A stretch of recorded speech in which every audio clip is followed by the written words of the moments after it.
being like middle of summer right now, it's at its mildest, so I'm really the least stressed out with it, honestly. It's like, I mean, middle of winter, it gets so bad, like, from, stress factors are obviously a reason, but like, obviously, winter in itself is such a stress factor. Yeah, like, yeah, and like, I have like, yeah, like, I have the arthritis with it. Like, I've had that since I was a teenager as well. It's like, now, it's not as bad right now, but again, I've been on treatment technically for the past year and a half. Right. So this is the mildest it's ever been my entire life. Well, that's good. That's like, a good sign then. Yeah, like, that's really awesome. Like, that aspect of it. As long as I'm staying on treatment, I can, like, really do well for myself, honestly. But when it's at its worst, it's like arthritis gets in all of my fingers. It gets in my, like, knees. Like, once when I was, like, probably 19 or 20, both of my kneecaps were really swollen. I had to walk with, like, a cane. Like, it's never been that bad since then for some reason, like, in my knees, but occasionally I still have to walk with a cane because it affects at least one knee at a time, like, occasionally. Like, sometimes when it's at its worst during winter when I'm not getting any treatment for it, it gets so bad that I can't walk anywhere without a cane. I can hardly get out of bed without a cane in those times. But yeah, but it's not necessarily that common with my knees. It's more the hands and the feet and ankles.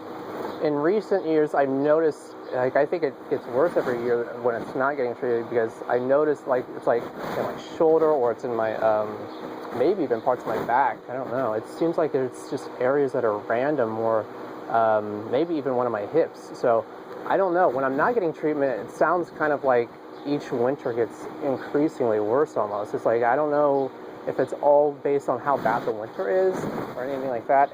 I mean, I know that climate is a factor, and it's not just so much that it's. I think for one thing, it's definitely cold winters, but it's also, living in Ohio, we have like really like crazy shifty. We have weather shifts that are like sometimes like 30-degree shifts, more than that, really. Like, and sometimes in the winter when that happens, oh my gosh, that's actually even worse than dealing with cold climate, because it doesn't matter whether you're outside in it or not. You can feel it in your body reacting to it. It's like, so like, when that happens like that, it's like everywhere in my body is like reacting to that. Now, that didn't happen this year or the year before, because technically both winters I've been on treatment. Okay. So that was... You've seen a noticeable difference. Yeah, like with treatment from Stelara, it's like the one thing that I know works, and it's like, that's incredible. Like, the only problem is that it's like so expensive normally. But like, being a erythrodermic, it's like, it's apparently such a rare case. It's like, it's not the case, the kind of case that they talk about every day. So it's like, I don't know. It's just like, but that's really what Stelara is for. It's clearly for that. Right. It's like, Stelara is a drug that's made for the people who can barely function without it. Right. Like, because it's so bad when it's like, when your body's bleeding everywhere and you have arthritis and all, like, throughout your body, and dealing with all these, like, all these factors involved, like, the skin, like, sheds so much from it as well. It's like, it is so painful. When it's at that extreme, yeah, like, it's so extremely painful when it's like that excessive. Like, I will follow up with you later this week. Okay. I'm at training next week, so I'll be here next week. But yeah, I'm here through Thursday at least. I will try to have the paperwork that I think I have tomorrow. Okay. I'll swing by with it. Okay. I'll put it in an envelope, so if I have to leave it, it'll be sealed and you can open it.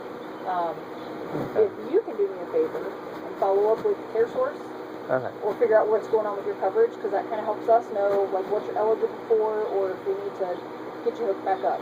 Yeah. Because you should be eligible. I mean, Yeah. You have no real income. Yeah. Totally. Resources are limited, so you should qualify. That shouldn't be an issue for that. Okay. But it's just a matter of, before we can get you in any programs, making sure that coverage is in place. Okay. Okay. Any questions for me, or anything else I can do? None that I can think of. All right. I wrote my name on that paper. I don't have voicemail yet because I just came back west and they haven't hooked my phone up. So. Okay. Yeah, I don't have voicemail either. I have texting with them, but I don't have if you need me, you can call into dispatch. They can leave me a message. Okay. Or if another officer comes out, just ask them to shoot me an email.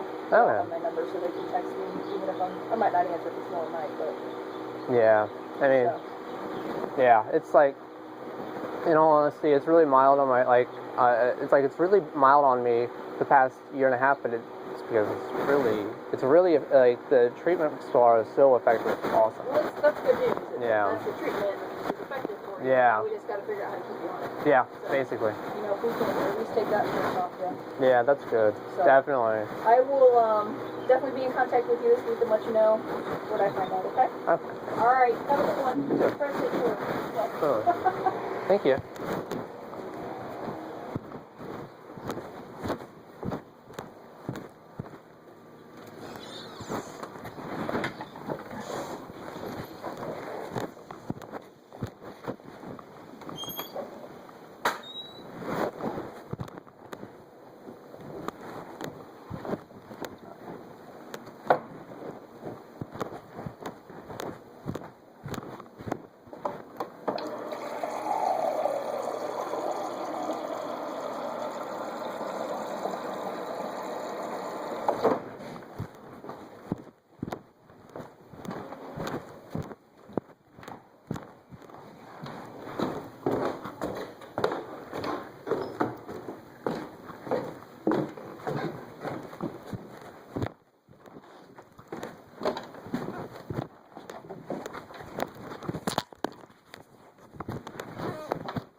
I just had a conversation with officer.